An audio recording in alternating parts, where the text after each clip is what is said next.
Yo, what's up, my fellow smooth scalers? Brad here, and today we're going to be talking about an aspect of building a happy client factory. If you don't know what that term is, I'll link to another video where I talk about the overview, kind of the ideas of the smooth scaling system. Be a good idea to watch that one. But the happy client factory is all about your client journey. It's about defining a really clear and airtight big picture strategy, identifying the right tech, and then using the tech the right way to make that thing run like clockwork, and then meticulously reviewing and refining your experiences so that they're actually good enough to get conversions. Today, we're going to talk about a piece of the tech, specifically tags. So if you use Keap or HighLevel or ActiveCampaign or HubSpot or Drip or Entreport, or I could go down the list of all of the different CRMs and automation tools that are out there, then you probably have come across tags. And if you've come across tags and you're watching this video, it's probably because they were confusing, or they are confusing, or they're overwhelming, or there's a big mess. Maybe you created a mess and you're like, look, I'm done with this. Maybe you inherited a mess and you're like, I got to clean this crap up. At any rate, today what I'm going to do is share a training with you that I like to call Tags Made Easy, and we're going to make all of that stuff go away. And if I remember correctly, I need to be down here so I don't interfere with what I'm about to show up on the screen. So by the time we're done, by the time we're done with this training, you should have a crystal clear picture of how to organize and keep your tags super clean, both up in your head and then also in the software. And I'm going to show you how to make all of that super, super simple so that you don't have to get lost trying to find a whole bunch of stuff. All right, so let's dive in and get started. First thing, while we go through this training, I want you to follow me with this analogy where a tag equals a Post-it note. So we're just going to use tags or Post-it notes as the analogy. You'll see why it'll be really, really valuable. Okay, so tell me if this sort of sounds familiar. We get started and it's like, oh yeah, I'm going to create a tag. I got it. This is really awesome. I can keep track of, hey, this is my client or this is my prospect or whatever. Really easy, the first tag. Second tag, it's like, all right, cool, really easy. I got another one that's kind of like that. Maybe I got prospect and client. It's like, oh, I got lead, prospect, and client. All right, feeling good, I got this. Then it's like, oh crap, I got another tag that's not really like those other ones. It's a little bit different. Or I'm gonna go with a different color to denote, hey, this is kind of something different. And then I got another one that's like, well, this one's not really like the other two. All right, we'll do a different color. And then we got another one that's like, this is not even close. It's not even remotely close to those other three tags that I were creating. I mean, I got 5 there, but the other 3, like they're not even kind of the same. So I'll just put it over here. I'm not sure what to do. Keep going, keep going, keep going. Then one day we wake up and it's like, what the frick happened? How did I create this mess? Now, that's the case if you created your own mess, which a lot of us have done. You might have inherited a mess because you took over after a long line of people and every single person did a little bit differently, and now tags are just everywhere. There's no rhyme or reason, there's no organization, and it's like, holy crap, what do I do with this? And the problem with this is that, one, when I go look at my tags, I can't make sense of them. But then when I pull up my contact records, I also can't make sense of what the tags mean because there's no consistency to them. And when I'm trying to go find lists of people or I'm trying to do reporting, it's like everything's all over the place. It's a pain in the butt. Even when I'm just trying to build automations, it's a pain in the butt. And so what that does is it starts to make us doubt, be overwhelmed, be hesitant, be timid. And this is not a way to build a happy client factory. Okay, what we need is confidence. Like, no, I know how we're doing this so that we can plow forward. I don't care if you're using Keap. I want you to be confident inside Keap. I don't care if you're using HighLevel. I want you to be confident inside HighLevel. I don't care if you're using ActiveCampaign. I want you to be confident inside ActiveCampaign or HubSpot, whatever. It doesn't really matter what tool you're using. I want you to be confident in how we approach this. And tags is like a foundational component of how you set up your client journey, how you build your happy client factory, because it's how you organize all of your data. And it also has a lot to do with how you automate your client journey, okay? So here's what we're going to do to make this simple and go from overwhelmed, doubting, and hesitant to confident and powerful. First thing we're going to do is we're going to eliminate the brain fog, meaning we're going to get clear inside your head around tags so you're not confused. The second thing we're going to do is then we're going to go say, okay, now here's how we translate that clarity that's in our noggin. Here's how we translate it into the software. Again, doesn't matter what tool you use. And then the last thing is, now how do we make it easy to obey? And here's what I mean. We're going to get clear in our head, and then we're going to create some rules about how it's going to be organized in the software, but it's got to be easy to follow the rules. Otherwise, you won't do it. Ask me how I know. I am teaching this training, and at the same time, if it's not easy for me to obey, I don't do it because it's not convenient, and I'm trying to get stuff done quickly. So we want to talk about, here's how you make it easy to obey, whether you're the one doing it, or somebody on your team is doing it, or you've got a contract, regardless of who does it. How do we make it easy to obey the rules that we set up for how it's going to be organized in the software so that it stays clean and organized the way that we've got it inside our head? Cool? So let's start with this. We're going to start with eliminate the brain fog. Here's what we have to acknowledge and accept. As long as this is happening, this is going to happen, and this is going to be the result, okay? So here's how we beat it. The first thing that we have to understand is this concept of tag types.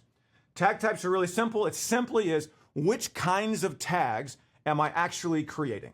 Okay. Or in other words, if we go back to the Post-it note analogy, what do the colors mean? What do blue tags represent? What do pink tags represent? What do orange tags represent? What do purple tags represent? Like, what are they? What's the purpose of me creating those particular types of tags? And then the second part about tag types is how many do I actually need? Do I need 4? Could I get away with 2? Do I need 5? So we're gonna answer that question right now, and you're gonna walk away knowing exactly what your tag type should be and how many, okay? So the way I wanna do this is I'm gonna share with you the 4 most common tag types that people use. I'll give you some examples of what they look like, and then I'll help you decide what your tag types are gonna be, depending on whether you're just starting or you've got some other things, all right? So first one, this is pretty common, are button tags. Now, people might call them different things, meaning sometimes they'll be called trigger tags, sometimes they'll be called system tags. Doesn't really matter what the label is. The type of tag, if it's a button or a trigger or a system tag, what they do is they essentially start and stop automations, or they'll complete a goal inside an automation. So these tags are more about they're buttons, like you push it and then something happens. They trigger things, they start things, they stop things, rather than telling you information about what your contacts have done or where they are. These are just button tags. So that's one type of tag that people create, and it's a pretty common type of tag to be created. Now, the second one that's probably maybe the most common, it's like right up there with button or history, are history tags. Now, history tags might be labeled behavior tags. They might be labeled activity tags. People could label them different things, but it's the same thing. It's the same type of tag.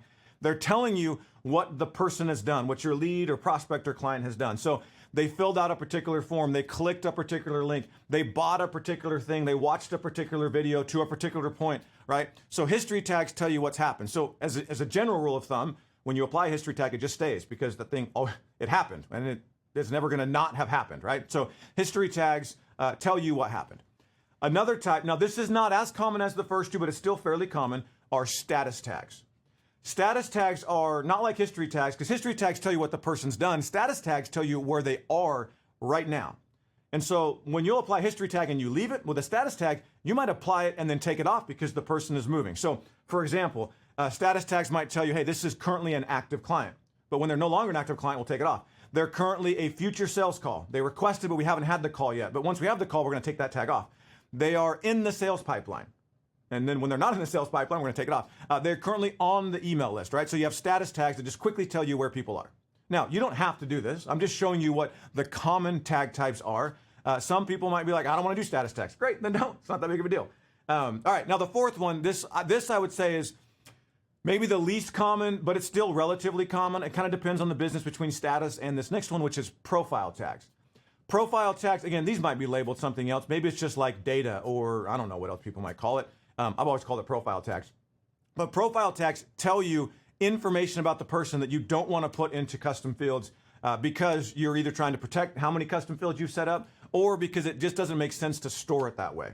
So this will tell you stuff like demographic info, business size type stuff, or interest, survey response type stuff. So profile is going to be, it's more information I want to capture about this person, and it doesn't make sense for me to put it into a custom field. Then I might create some tags that are profile tags so I can keep track of that information about the different leads, prospects, or clients in my database.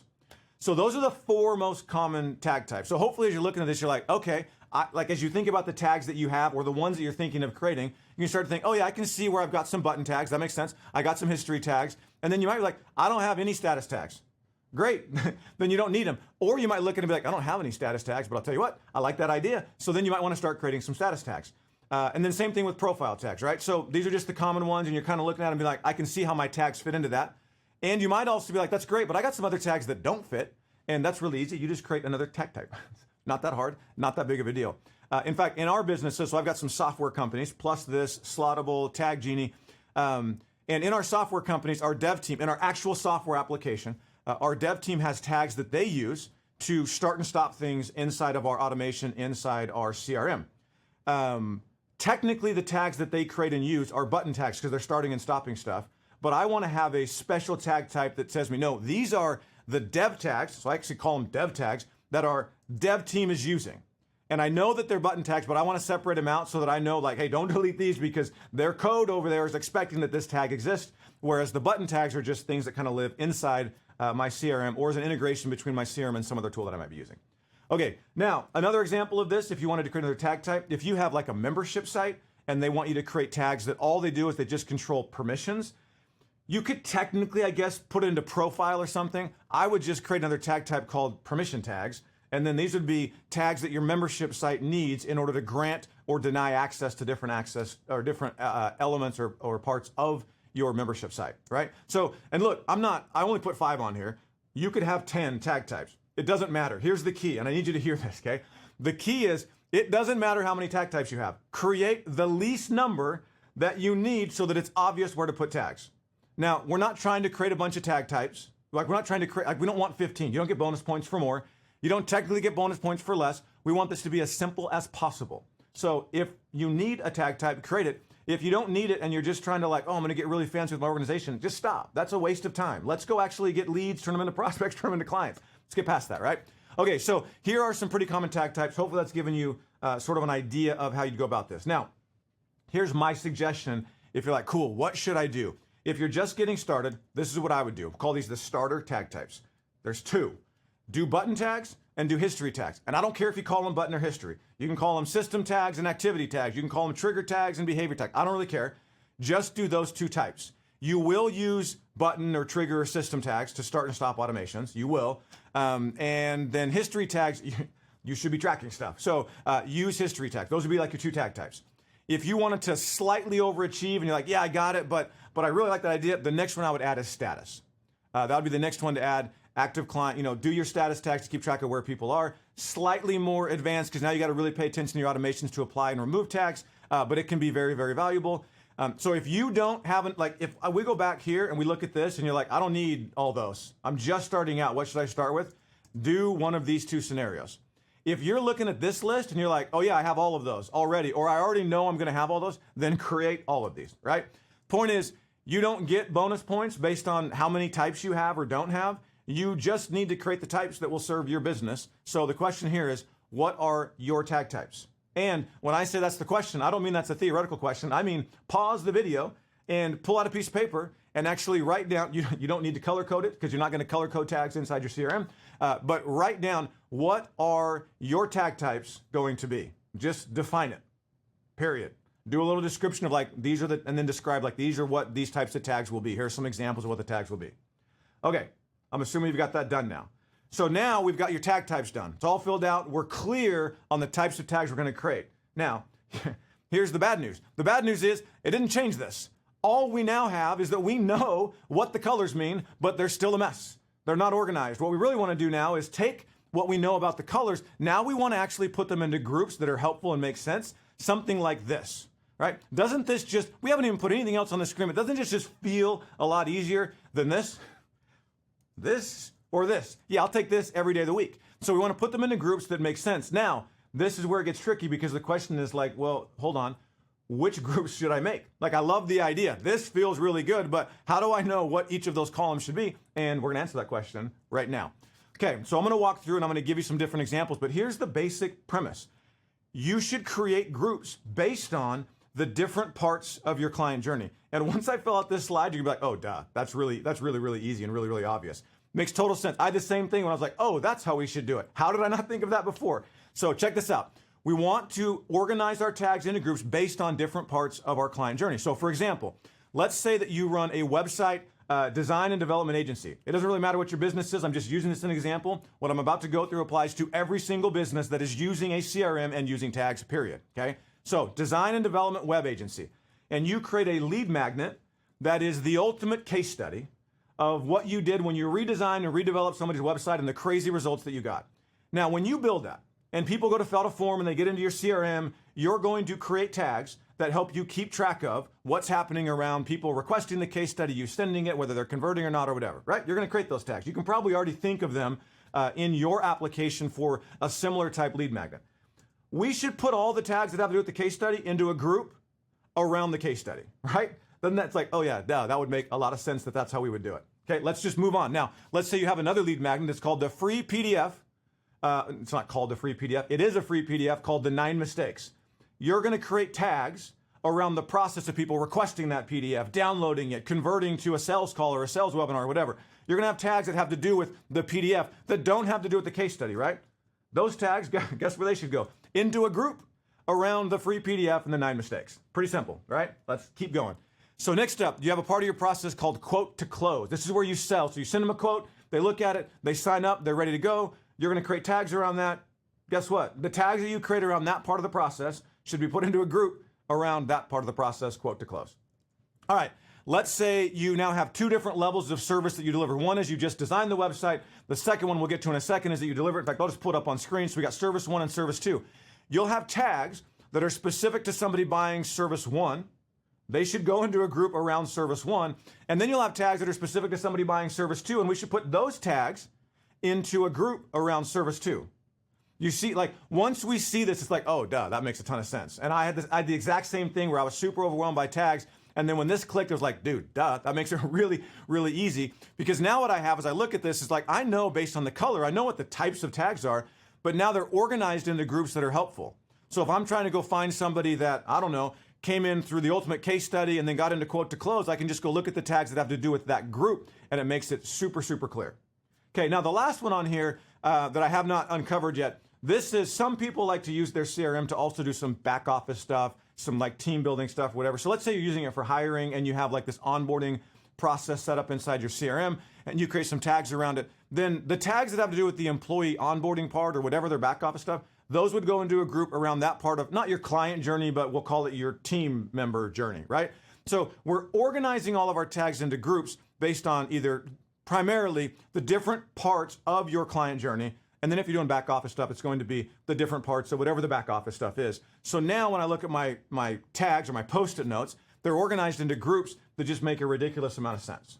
Okay, so now we got a brainstorming exercise here, which is, what are your tag groups?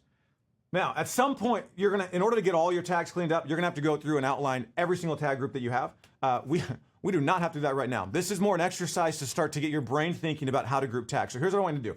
Easiest way to do this is draw out some columns here. And then what I want you to do is think of, what was the last part of your client journey that you worked on? Was it your sales process? Was it a lead magnet? Was it the fulfillment and delivery process for one of the products or services or programs? Was it an internal thing like a hiring thing? What was the last part of your client journey or back office journey that you worked on? And then just write that one down. And that would be a group. And then you can start to think, oh yeah, all the tags that I have should go into that group. And then what was the one you worked on before that? And if you want to keep going, what was the one you worked on before that? And then the other thing is, what's the next one you're going to work on?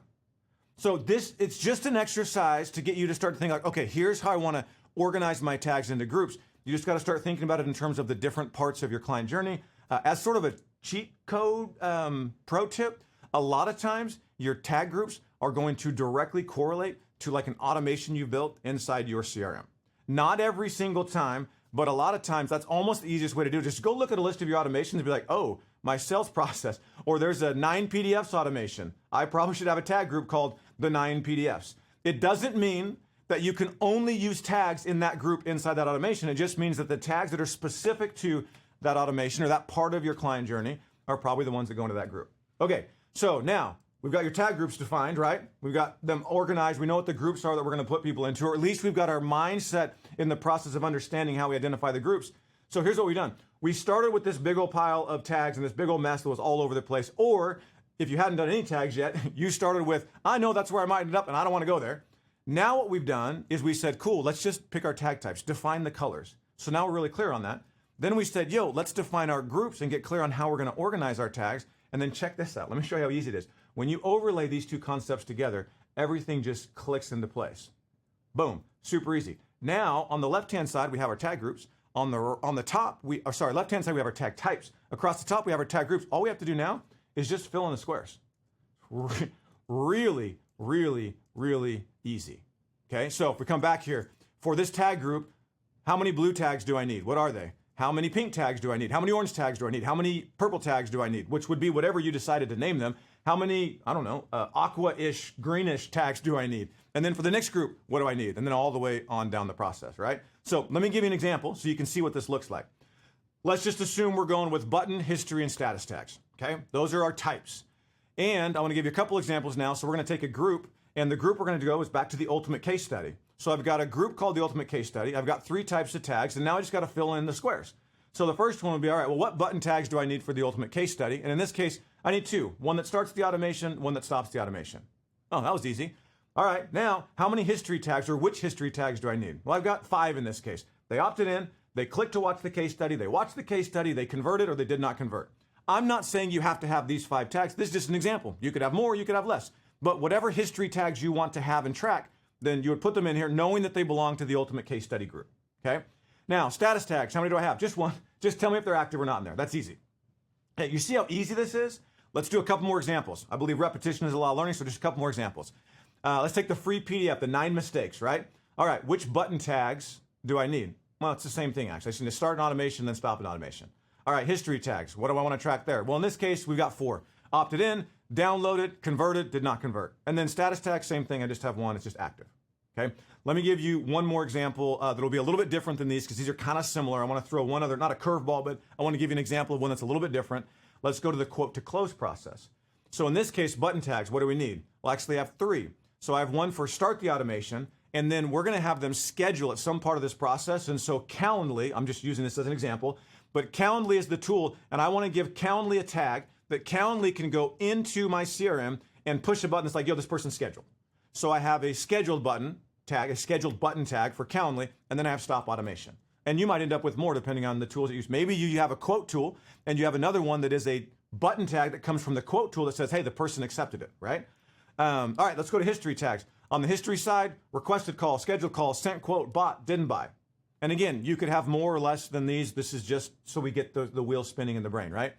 All right, and then status tags, in this case, you might do 2. One of them is, hey, they're a future sales call. So they requested, but we haven't actually had a call yet. And then TIO was a term I picked up. I realized maybe I should have called that something different, but I picked it up somewhere along the lines. Thinking it over is what it stands for. So if somebody has requested to chat with you as a part of this quote to close process, but you haven't actually had the initial call, then their status would be, hey, they're a future sales call. And then once you talk to them and they don't buy right away or whatever, then they're in this thinking it over status. And then if they drop out of the sales process, they buy, you just take that off, right? So those would be 2 status tags that you can do. And then you just keep doing this for the rest of your tag groups. For each tag group, you identify which tags do you need for each type. And now all of these are super clean and super organized. See that? All right, so check it out. I have a worksheet if you want it. That'll be helpful just to draw on. So if you want this worksheet, here's how you get it. There's a link in the description. Go to smoothscaling.co/tags. And on that page, you'll be able to fill out a form. I'll send you an access to this worksheet. I'll give you, okay, so first off, I'll give you this one as an example, and then I'll also give you this one that's blank, so you can write on it, so you don't have to like white out the stuff that's on here, right? So go to smoothscaling.co/tags, and I will give you access to this worksheet. And then if I have time, I'm not promising this, but if I have time, I'll create some other examples of tags that you can look at just to give you a better perspective of the different types of tags and the different types of groups. Cool? All right, so now that we have this, we don't have to deal with this, right? So remember, we started with like, yeah, this is the problem. There are tags kind of all over the place, and I don't really know what to do with them. Either I made a mess or I've inherited a mess, and then all of a sudden it's like, oh, wow, that was easy. It's very clear, very simple. So you should be feeling right now like, oh, this, like, I get it now, right? As in, it should be, I don't really have this anymore. I don't have this anymore. Like, I'm actually feeling pretty confident because I know that any tag that I create ever, or any tag that currently exists, will live on this sheet right here. Now, this sheet might be really long if I've got a lot of tag groups. It might be really tall if I have a lot of tag types. But every single tag that I ever create will live on this worksheet. Makes it very, very easy. All I got to do is define my tag types. All I got to do is throw in my tag groups. Good to go. Then I just fill out the squares, right? Okay, so eliminate the brain fog. That was step number 1. Boom, check, we're done. Now, step number 2 is organize it in the software. And here's the deal. When we start talking about organizing into the software, there are some nuances that come with the different tools depending on what you're using. So rather than making this video crazy long by going through all of the different tools, here's what we've done. We've actually created the second half of this training specific to different software platforms. So in the description down below, you're going to see links to the how to organize tags inside Keap, for example, how to organize tags inside HighLevel, how to organize tags inside ActiveCampaign, etc. So we're methodically going through and building the guides out for the different software tools. So look down below. If you see the one that you use, click on it. It'll take you to a page where I'll give you the training. There's no opt-in required. It'll just take you to a page where we're going to give you the training on how to keep tags organized in that specific piece of software. I also have one that is generic. So if we haven't created one for your software tool, your CRM yet, then there's a generic one that will help you understand how you can make it happen in that software tool. It just won't, it'll be more the general principles of how to do it inside software rather than yours specifically. If we don't have one for your software tool, then post in the comments down below and be like, yo, make one for this one, and then we'll get on that and we'll make it.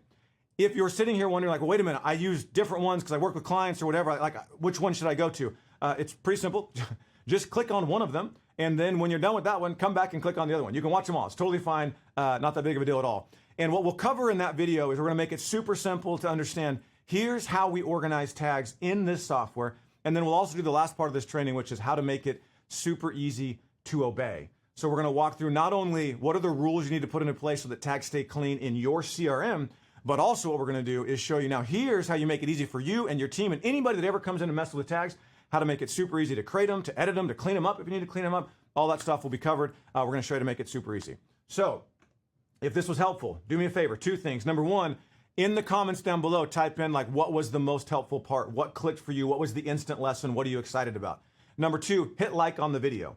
Also, if you want to get more stuff like this, and I don't mean like tags and tech training specifically, but if you want to get more stuff, this is just one piece of building a smooth scaling business. You want to get more stuff like this, subscribe to the channel. If you want to get other resources that don't always make it to the YouTube channel, go to smoothscaling.co. That's where you can register for our smooth scaling newsletter. And then we'll send you all sorts of stuff on how to build a smooth scaling business. Last thing, if there's any questions, something that wasn't clear or you want to get some feedback or whatever, just post it down in the comments down below. And we will go ahead and respond to that and give you some feedback and give you some help. I monitor those comments. So that's it. Hopefully I will see you in the software CRM specific training. Hopefully I'll see you on the Smooth Scaling newsletter. And if not, I will see you on the next video that we post here. Make it a great day.